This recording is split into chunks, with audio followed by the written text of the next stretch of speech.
Hello guys, in this video I am going to show you how to set the country in the Trivago application.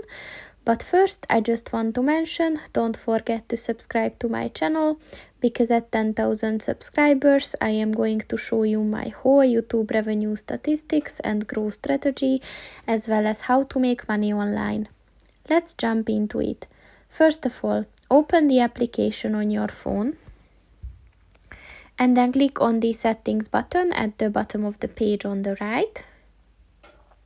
And then at the preferences section, click on the country button.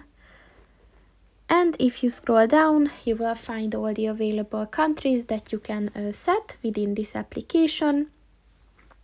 So if you found yours, then just click on that and your country is set.